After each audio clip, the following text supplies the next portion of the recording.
unforgettable happening today. We're in reference to the opportunity to spend 2 full hours with the amazing Michael Tellinger. And that's what we get to do today. So the title of today's chat is One Small Town, One Connected Universe. And I want to welcome our subscribers in the Freedom Portal, as well as those of you who are joining on our social media channels like YouTube, Rumble, Odyssey, and others. The format for today is I'm going to talk with Michael for probably about 40 minutes on all platforms open to the public. And then we're going to shut down those platforms and invite people to come in. If they want to continue the conversation, then you can do that for free. And we'll show you the steps that you can take to do a free trial into the Freedom Portal, which will give you immediate access back into the conversation. So more about that as we get into the show. I want to invite Michael to go ahead and bring your camera and your mic on. Michael, it's so great to see you again. Thank you for coming on. Hello, Foster. Lovely to see you as always. How are you doing today? Doing very well, very well. It was a bit of a day of trying to recover from almost 2 weeks on the road with all the One Small Town activities here in South Africa, traveling long distances. So I tried to relax today, but that was not really possible. So here we are. Well, thank you for, at the end of those 2 weeks, being willing to join us during your evening time in South Africa. So we'll dive into the conversation in a moment. But for anyone who's not familiar with you, I want to introduce you to our audience today. So Michael Tellinger is sometimes referred to as the George Clooney of the consciousness and freedom movement. And now you can see why. Now, what many of you don't know about Michael is that he has been a singer, songwriter, actor, musician, and pharmacist. This is a man of many talents. Another thing about Michael is that he, years ago, courageously exposed the corruption of the central bankers in South Africa, and I'm going to have him describe that today. That was one of the things where he started becoming one of my major heroes a decade ago. So most people all over the world have been enjoying Michael's books, his videos on archaeology and ancient cultures. We'll go into that today. But especially we're going to start today by focusing on how Michael is pioneering new modes of voluntary community self-organization, both in the Ubuntu movement, which he started, and specifically in the One Small Town strategy, which is absolutely fascinating. You know, I'm focusing most of these shows now on people who aren't just telling the world about the bad news. There's a lot of people doing that well, and people are waking up by the hundreds of millions. Now we're focusing more on, okay, who's actually solving these problems? And that's one of the main reasons why I invited Michael on. He's a true hero for me and for millions of others. He's fun, he's brilliant, he's courageous, and he's relentless. And you'll hear about that. I'm privileged to call him a friend and ally. So let's get going, Michael Tellinger. Thank you, Foster, for those very kind words. I'm deeply honored. Thank you. Well, here's what I want to do. And I cleared this with you ahead of time because you're definitely a candidate, in my opinion, for one of the most interesting men on the planet. And I want people to get a chance to experience the scope of your explorations, of your knowledge. And you're also one of those people who's not dabbling out there. You're actually tying it all together. So my goal for today is to kind of start in specifically on the One Small Town and then go backwards in time. We'll go back to how you challenged the central bankers. Then I want to go back like literally 100 million years into some of your ancient culture discoveries. And then I'm going to be asking you, especially at the end, but anytime you want as we go along, how do all these different activities really fit together? So I want to dive in specifically on One Small Town, because you've taken all this vast knowledge and wisdom that you've developed, and you've created a very interesting tip to the sphere of solutioning these days with a whole new strategy for community self-organization. So I want you to describe for us what the one small town approach is. And as you're doing that, I may throw up some visuals so that people can get a sense of the branding and so forth. Great, Foster, thank you.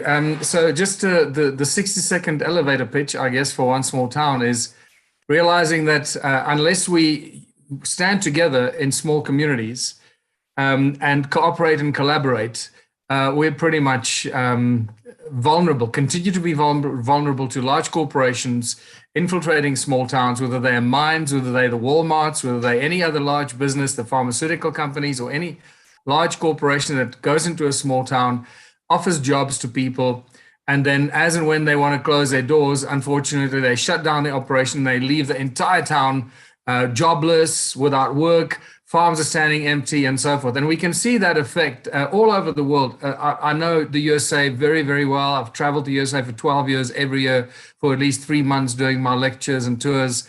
So I got to know the USA incredibly well, and it's like that pretty much all over the world. South Africa is no different. The small towns that used to be beautiful, pristine, well-maintained are decimated by large corporations. So the One Small Town initiative is really a way to outsmart the globalism, to outsmart the agenda of the World Economic Forum and the globalist agenda, to force people to leave small towns and move into the large cities and metropolitan areas because there's nothing to offer in the small towns, and then become victims and vulnerable to the exploitation of the control and the large corporations that offer false havens for people in the cities and metropolitan areas. And where better to start than in small towns where people know each other, everybody knows everybody. It's easy to get a message across, to call a meeting in the town hall and say, this is what we're going to do. We're going to stand together. We're going to grow a lot of food. We're going to restart the farms. We're going to reactivate the factories that are standing empty, and so forth. So in a nutshell, is One Small Town initiative is starting a cooperative in a small town, getting the people of the town to become members. Everybody becomes an equal partner and shareholder in that cooperative. And then we start to develop business plans, and we pitch those business plans to investors from outside. And what's interesting to the investors is that when the investor invests in one of these business plans in a small town, they're going into partnership with an entire town and the community. They're not going into partnership with one individual who may turn out to be a shark and screw them over. So here and the other important thing is that every member of the One Small Town initiative or the cooperative, for the privilege of being an equal shareholder and co-owner of each one of those businesses that we start collectively for ourselves, each one pledges to contribute 3 hours a week towards these businesses and towards the community projects that we start to upgrade our towns, our orphanages, our old age homes, our roads, fix the potholes in the parks and all the stuff that has just fallen apart. And if you look at what a powerful situation that turns into, it's quite spectacular. If you take a town of 10,000 people, imagine if you have 10,000 members, each one contributing 3 hours a week for free, 3 hours a week of labor for free. We suddenly have turned our little town and our members into a powerful cooperative that can rival any large corporation.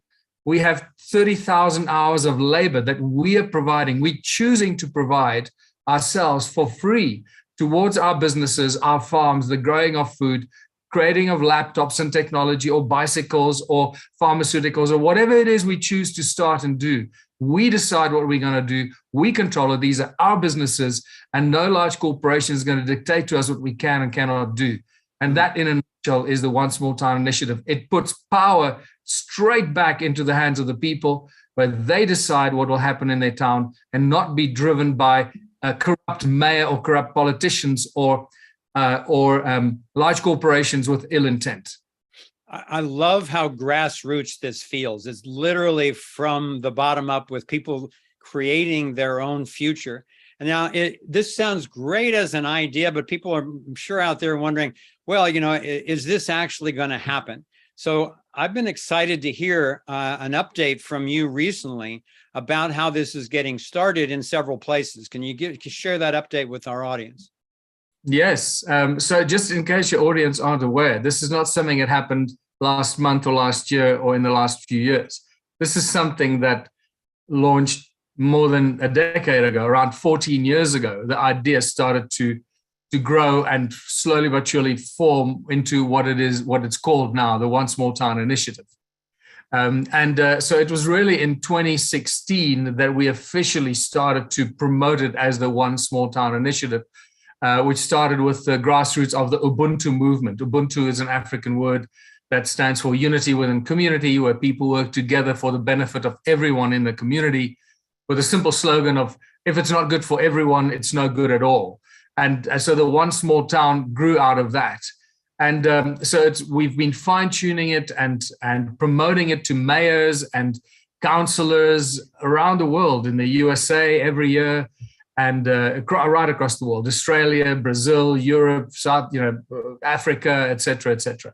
In the last 6 months, we finally, after years and years of proposing the idea, finally the people started to see that this is a real benefit to the mayors, to the communities, the councils, and people started to realize this is something we should look at. This is something we should embrace and implement in our town.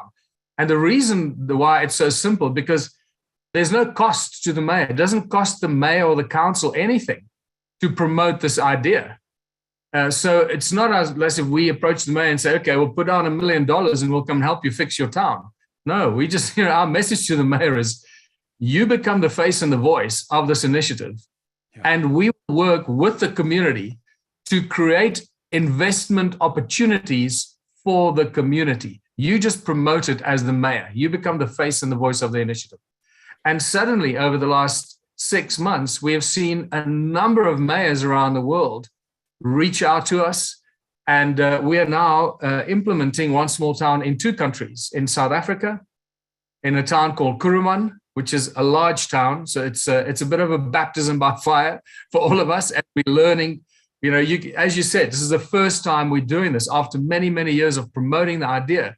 Now we're right down to the coalface of the initiative, where we have to do it.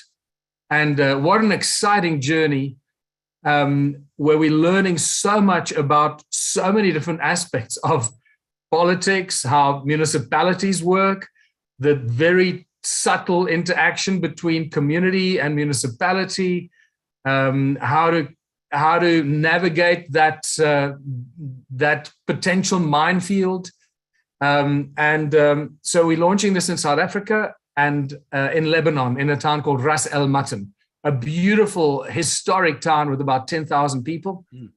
And as I speak to you, while we are laying the foundation for those 2 towns, which means we have to have the membership, the IT sign-up membership systems, the ability to allocate 3 hours a week to our members to where to go and contribute their 3 hours a week. We can talk about that in more detail, like how do we determine where people go to? Can they choose where they can go contribute their 3 hours and so forth? So it's become an incredibly sophisticated IT blockchain type platform that we've had to create. And we've literally created that in the last 3 months, since we realized that we can't launch this without this foundation that manages and controls this. Otherwise, it just becomes a complete mess. And you just mentioned this IT blockchain. One of the most interesting aspects to me of this whole idea is what you call the infinity tokens. Can you describe that? Yes. So that was something that just happened literally in the last 3 months, where we realized that while we're building the blockchain membership structure, where people sign up as members for a specific One Small Town cooperative, and you can only sign up for that cooperative if you are a resident in that town. So you can imagine just that alone, to manage that alone, people don't realize how complex that is. Like, how do you make sure that the people signing up for the town live in the town and they're not signing up from London or Adelaide or wherever, So, And we had a problem when we started signing up members. Suddenly we found that people are signing up for the One Small Town Kuruman and One Small Town Ras El Mutton in Lebanon from all over the world. And we had to intervene to prevent that from happening. So we literally are learning as we put in this platform together. And then we realized that, well, we have to somehow manage when people arrive for their 3 hours a week contribution. We need to know whether they've arrived and done their 3 hours. So what is it going to be? Is it going to be like a ticket, a clock ticket kind of mechanism, or how are we going to do this? And obviously that's an old technology, old way of thinking. And the platform, by being forced into having to create this platform blockchain system, we suddenly had the capacity to be able to use smartphones and membership cards with QR codes that connect to that central database of ours that tell us whether that individual that was allocated to perform 3 hours in this job or that community project, whether they've arrived and done their 3 hours. And then we realized, hold on, but if we're doing this, then why don't we actually attach a cryptocurrency kind of community token to that? Because now suddenly the people are working for 3 hours and they get something in return. They get a token that represents 3 hours of sweat equity. So our cryptocurrency community tokens, as far as I know, is the only token or cryptocurrency in the world that is actually supported and underwritten by somebody's 3 hours of sweat equity. It has real value. And that just changed everything. It gives a whole new level of meaning to the term proof of work around the tokens. Unexpectedly, we came up with the Infinity token, and that is now the foundation for One Small Town around the world, in every town and every project that we start. And just remind me about the projects as well, because that's a slight deviation from the One Small Town initiative. Well, One Small Town idea. Now we have a community token. It's the same token that anyone, anywhere in a One Small Town project, when they contribute their 3 hours, they get an Infinity token. And now we have a global community token that has real value and not just airy-fairy, pie in the sky, Bitcoin kind of what's it worth, that kind of nonsense. Yeah. One of the things when I first started hearing about this number of years ago, I was both excited and wary about it, because so often when you hear about a new form of social self-organization and it's we the people and that type of stuff, it turns out to be mandatory coercion and just a new form of socialism and communism. So I remember I really grilled you on this years ago, and I was pleased to find out that, as far as I can tell, every aspect of this is voluntary. It's just win-win for whoever wants to participate. And is that accurate? Absolutely. And that's that. Thank you for bringing that up, Foster. People must realize that no one is ever forced into this. So in Kuruman and in Ras El Mutton, in Lebanon, South Africa, the cooperatives have been launched. It's a legal entity to which the residents of those towns can voluntarily sign up. So we have our agents, our task team leaders, and they're the only ones that can sign up members because they live in that town. So now we know when they sign up somebody, it comes through our appointed task team leader who signs up members, so we know they're actual residents and not people from anywhere, any other parts of the world. Yeah. And completely voluntary sign up. No one is forced to sign up, but by signing up, you read the terms and conditions. Everything is explained to you. You get a pamphlet. You can watch the website. You can watch all the videos and say, wow, I love this. I want to join this. And then you make a decision. You sign up. And once you sign up, you become an instant member and a co-owner of the co-op, and all the businesses that the co-op that will launch in the months to come and into the future, as long as that One Small Town initiative is alive. And what you do through our platform now and our blockchain technology, you are allocated a digital wallet into which your Infinity tokens are paid to you every time you perform 3 hours, your 3 hour contribution. And, it changes everything because this is not work. You're not working. So the labor laws and the labor acts don't apply to this. You're an owner of the business and you choose to work the 3 hours. So none of the labor laws and those guys that are trying to force companies and unions and all these labor acts, that doesn't apply to this at all, because we are co-owners that choose to work as much as we choose to. And no one can tell you you're working too much in your own business, right? Oh, that's brilliant. I wasn't aware of that aspect. Another aspect that I am aware of is you and I have been talking for a while about which would be the best candidates amongst the new clean energy technologies to be a part of this program. Could you describe what your vision is in terms of how a one small town community could integrate a new, not only the use of a new technology, but the actual fabrication of one as well? Yeah, Foster, that, as you said, we've discussed this in great detail, and especially your knowledge of the technology that's out there from your extensive travels around the world and interacting with all these amazing minds and inventors. And it's a minefield out there. It is very sad to see how the brilliant minds of the world, the inventors of the world, because of their naivety and lack of knowledge of what's going on in the world and who pulls the strings and who controls the world, who controls the governments, how the naive minded inventors literally run into the arms of the devil and hand over their IP, their knowledge, and etc. And this is why we have not seen any free energy technology, if you want to call it that, or new energy technology, water purification technology, and so much more. Cures for cancer, cures for disease, and so forth. All those amazing technologies that we all know exist. Many of us have seen that. And once you've seen a so-called free energy device work, it does something to you. You realize that it's real. This is not just some pie in the sky, airy, fairy stuff. But the problem with all these major inventors is that everyone seems to have the same idea. They want to all make their generators and sell them to the world and make a fortune out of it. And that's not a solution. That's never been a solution and never will be a solution. Because then you just become, somebody somewhere is going to exploit it. They can rip off your patent. They can patent it. They can stop you from selling yours and then start selling theirs to the world, and they control the market. So somebody somewhere in the large corporations are smart and they have loads of money to monopolize it and take it over. One Small Town, as far as I know, is the only initiative that provides a real solution within the healthcare, cures for disease, cures for water, and cures for providing free electricity to the community. Because when we launch our generator into a One Small Town scenario, it's not about individual people having their own generators in their houses. We put up a generator for the town. And that generator belongs to the community collectively. It belongs to that cooperative. And as long as you contribute your 3 hours a week towards the upliftment of your community, you get free electricity as much as you need.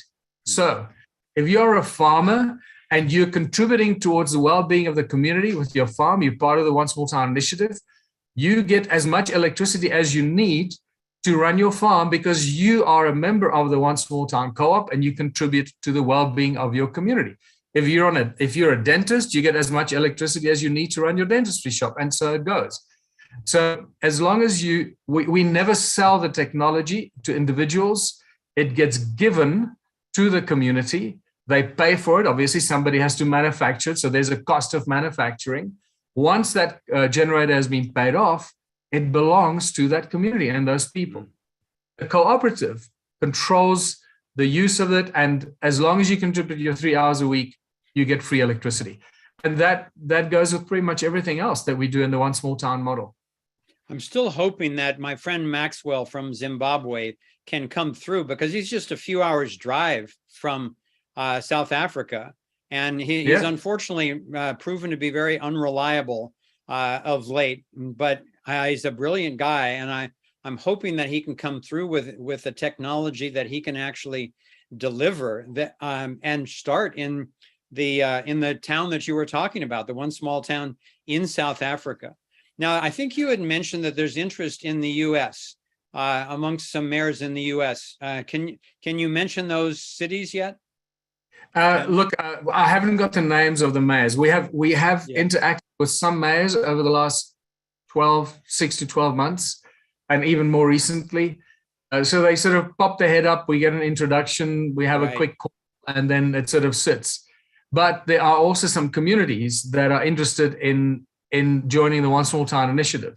So on that note, I must say that the One Small Town initiative has evolved. Originally, I was very dogmatic, if I can use that word. I was very confident that we can only utilize small towns because it's got a defined boundary. You know where it begins and where it ends. There's a municipal boundary, and that can then formulate the area and the population and so forth. And then it's easier to manage and control, because we've had so many people saying, well, we have a farm, we have a factory, or we got this. Can we join the One Small Town initiative? And we weren't ready. We couldn't manage that.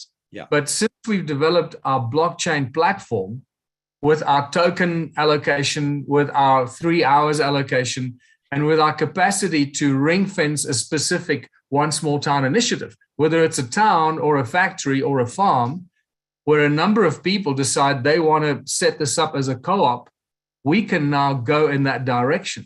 So we've now expanded the possibility that it's not just towns and mayors or community leaders that can launch a One Small Town initiative. And we've just done that in South Africa, where we've signed up the first school. And this is, for me, probably the most exciting development in the One Small Town initiative. So we have a school of about 1,400 students. It's an agricultural school, so it helps even more.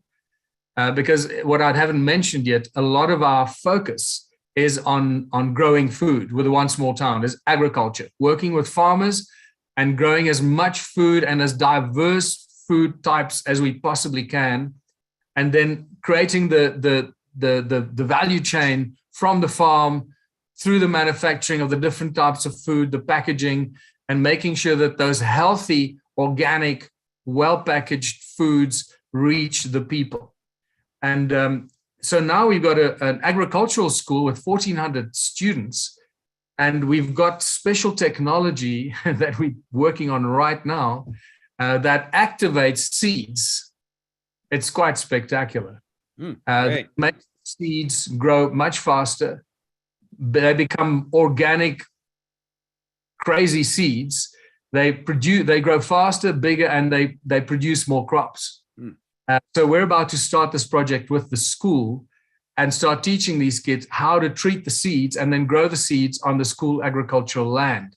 So there's a lot of excitement in the school, and that school can make a lot of money for itself and for its community through this simple program. So that opens this up to every school around the world, and we'll have a model for it from starting here in South Africa.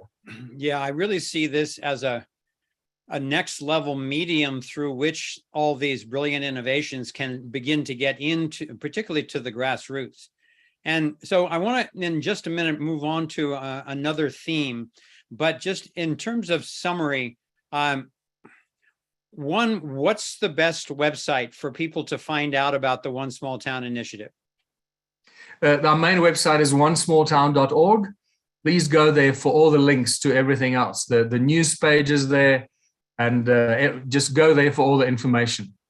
Okay, and then the last thing is, just in summary, if I'm the mayor of Santa Cruz, California, and I get wind that Tellinger's up to another interesting thing here, what would be the three major things that a mayor, a local politician, what would be the three most compelling thing that would get him or her interested in initiating this program in their area?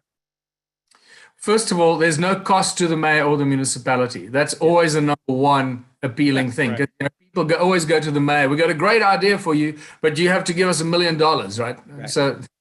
So we don't ask anything from the mayor. All the mayor is requested to do is to become the face and the voice to promote the initiative to the investors from around the world, to come and look at what they're doing in their town and invest into one of the businesses that the community is developing.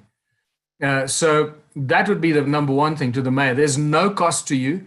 There's only an upside. There's no downside, to help motivate the community to create the co-op among themselves, to register the co-op, and start developing the business plans, and then reach out to me so we can help them structure everything, sign them up as a One Small Town initiative, and start to promote it the way we are now promoting the other towns. Okay, great. All right. Well, we can retouch into this later on as we're connecting it with the other areas, but particularly while some of the people on the public platforms are still here with us. I would love to invite you to talk for a minute about this amazing story that happened a number of years ago with the central bankers around the whole time of the mortgage fiascos and so forth. Can you give us a synopsis of your adventure with the central bankers in South Africa? Yeah, thanks for bringing that up. It's a it's a very interesting moment, very interesting 4 years of my life. It was nearly 4 years that it sucks up. And, I just want to warn everyone that's listening to this, or give you a word of caution. If you want to go to court and take on the banks, think very, very carefully, because it sucks up your life. It sucks up all your time, all your money, all your energy. It is like you are going into a battle against the devil. And it's a very dark energy that you take on, and it has a profound on your effect, your family, your friends, and your life. And it can suck you dry. And it did that to me for 4 years. And but unfortunately, I came out of it relatively unscathed and much wiser, because it taught me so much about the ins and outs of the banking system, and how they never lose. They never lose because they control everything. But in the process, they can get exposed. And that's what no matter how it turned out, one of the outcomes for me was that I learned more about the central bankers through your adventure with them, and and then promoted that to people all over the world. A lot of people around the world were awakened by your adventures. So in a nutshell, what happened? So it was shortly after I released my first book, Slave Species of God, in 2006.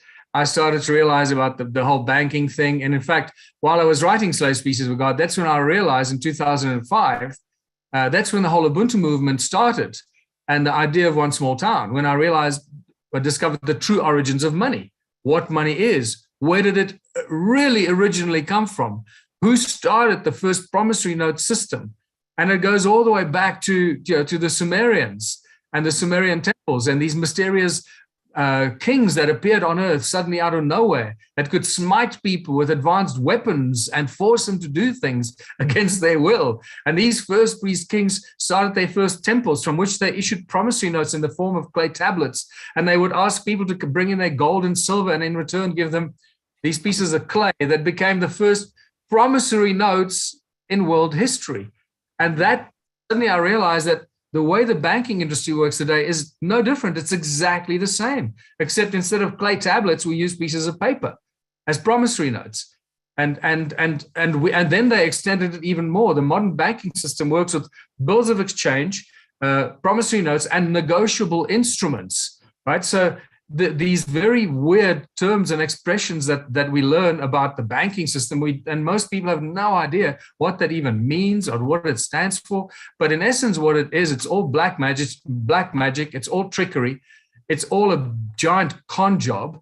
And so I realized that the banks don't actually own anything. They don't have money. They just use us to make us believe that they have money, and they give us promises in the form of promissory notes. And they take up our hard-earned possessions, whether it's your home, your farm, your car, anything. They take away from you because they loaned you something that they don't have in the first place. This thing called money. They made you a promise. And what I realized is that the banks worked with these companies called securitization companies. And the moment you sign a mortgage bond, the bank takes it and they sell it to a securitization agency that then turns it into bonds, and they float those on the stock markets around the world.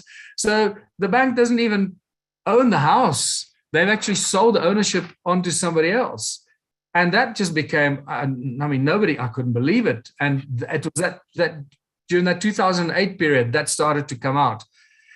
And at one stage, I was behind in my mortgage by about 2 or 3 months, and the bank sent me a note, and I thought, you know what, that house, it was a spec house I bought for an investment, and I thought, you know what, let me test this mortgage thing and this promissory note thing, because I was about to pay off the backlog and catch up with the mortgage, and I thought, no, I'm going to test this thing, and I said, well, send me a final statement. I want to settle this bond fully. How much is the outstanding bond to the property? And the bank said, no, we're not going to send you a statement. So just keep paying this. And I went, no, I want to pay this in full. And they dug their heels in it. So I dug my heels in and said, well, I'm not paying this. And then they dragged me into court. And then this whole thing started. And I said, well, I doubt whether the bank actually even owns the property, because they sold it and so forth. And I started to argue the whole securitization thing.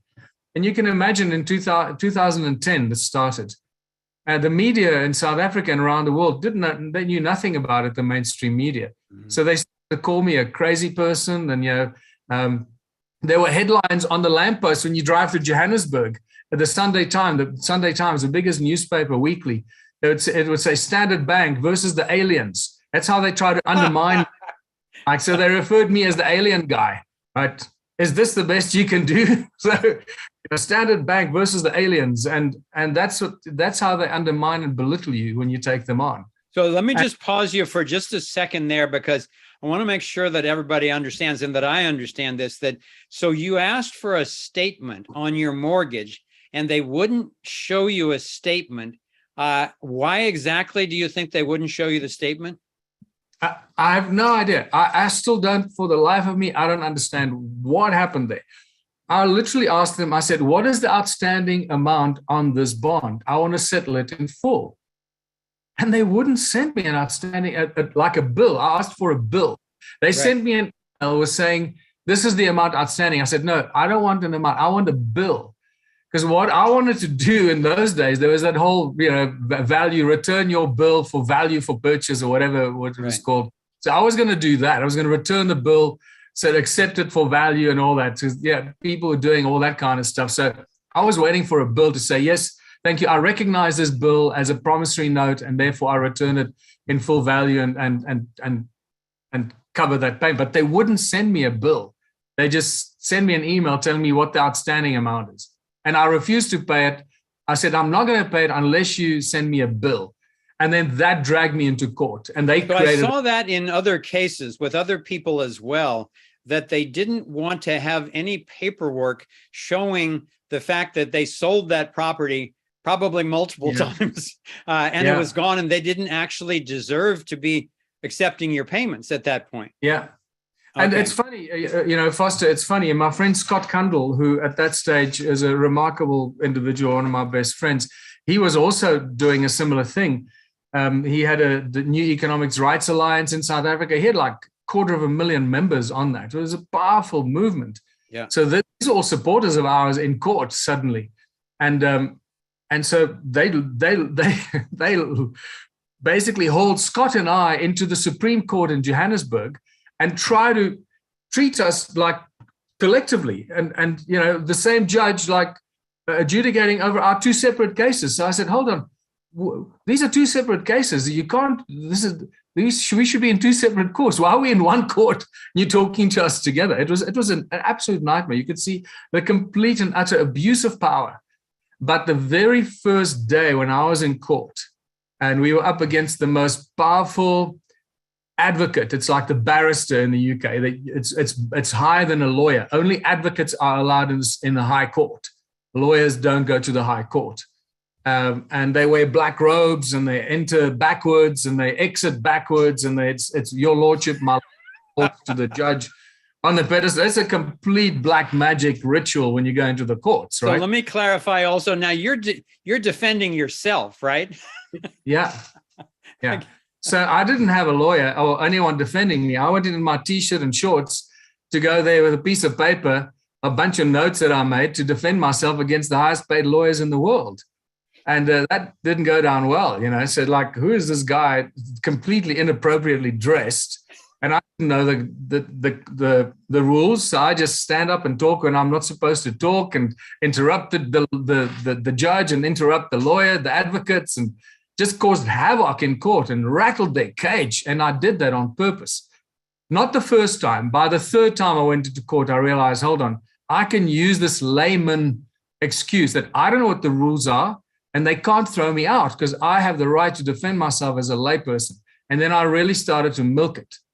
And so they just basically try to show that, I didn't pay and all that. But what I wish I had known this right up front, because in the very first court case, the judge actually asked the advocate, said, where is the contract? Where's the agreement? And he said, well, it's in the office of the lawyers.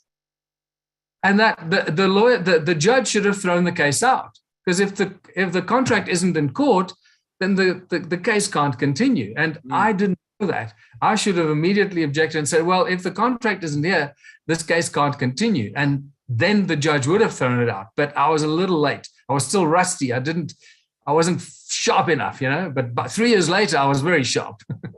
I remember with some of the other similar cases that part of the thinking was that the banks never actually spent any money on the asset. So they had in common law, they had no claim, no real claim other than the fact that they convinced you to start paying them for issuing you bills. Yeah. So they sign the agreement with you and then they immediately sell it to the securitization agencies, and there are a number of these in South Africa, and they're monsters. These guys are monsters. They turn over billions and billions, and people don't even know these companies exist, right? It's crazy.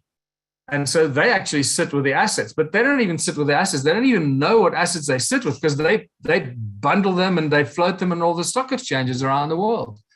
So well, I want to pause you again there for a moment, because we need to transition over to just the Freedom Portal platform. So I want to encourage all of those of you who are new to the Freedom Portal and watching on the public platforms. If this is of interest to you, we're going to transition now, and we're going to show you how to do, it takes a couple of minutes to transition over and do a free trial. And we're also going to show you a little teaser as to give you a larger sense of what goes on in this amazing community, this global community in the Freedom Portal. So let me turn it over to Leandro, and then so he'll guide you through the whole process.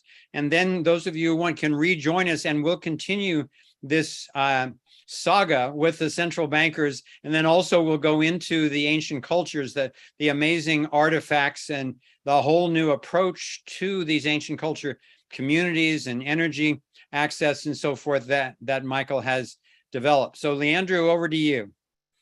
Absolutely. Good to see you guys. Good to be back in the Freedom Portal. This conversation is fantastic thus far. And Michael's just one of those guys that just has so much to say over so many different topics that you're really going to want to catch the rest of this show. It's going to be fantastic. So let me go ahead and show you guys first the Freedom Portal trailer that Foster mentioned. That'll give you a taste of what it's like to be a member with us and to get to be a part of all of these incredible shows. So you just give me just a second on that.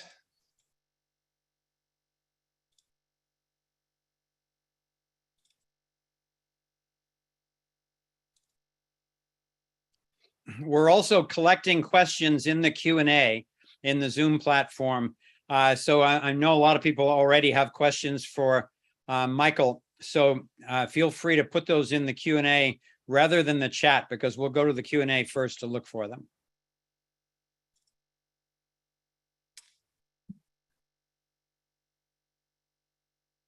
Okay, so here we go. The key is freedom. We are in a lethal mess right now in the world. They're lying, and we know they're lying, and they know that we know that they're lying, yet still they lie. Did you see what Fauci said? You see what the WHO did? Things that start bubbling up that I just feel like I need to communicate with somebody because there's all this crazy stuff happening. Media is the greatest enemy and is the greatest tool being used against us. A lot of people are probably familiar now with the World Economic Forum saying, well, you'll own nothing and you'll be happy. But these people plan to own everything. But we forget that underneath that are a bunch of scared children who have nuclear Mhm. weapons and biological weapons and now artificial intelligence. I have to say, technocracy and understanding that is really a doorway into the whole next level of red pill. And that's one of the reasons why we're pushing so hard to expose this stuff and also to surface what are the ethical guidelines by which we can actually proceed harmoniously with the benefits of AI without falling prey to this authoritarian agenda. This effort towards globalism and global governance, ultimately what that is, an effort to create extreme centralization. So a response to that is to decentralize. If we scan ahead into the timelines, we're living in a world of blockchains at the protocol level, infrastructures forming the basis of humanity's operating system and structures going forward for generations to come. I think it's the most important topic on the planet right now. How can we create a universal morality that can actually guide us through all these different questions? We are being connected by something much greater than ourselves. People are gathering around truth and freedom because it's critical that we do. Imagine the amount of human energy, creativity, liberation, release from fear. We've got love, we've got the truth, and we've got the life force on our side. And ultimately, that is going to be unstoppable, even if it's ugly in the transition. We're changing the world. That's what's up, and the stakes have never been higher. The good news is that this is still a story in the making. Okay. All right. Thank you, Leandro. Now we'll show you the steps to get over into the Freedom Portal to join us for the rest of the show. Absolutely.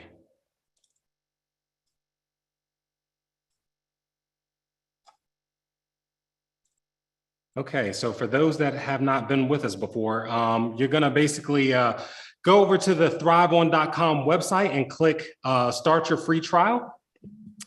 And once you do that, it's going to give you the opportunity to select which of the levels you'd like to join.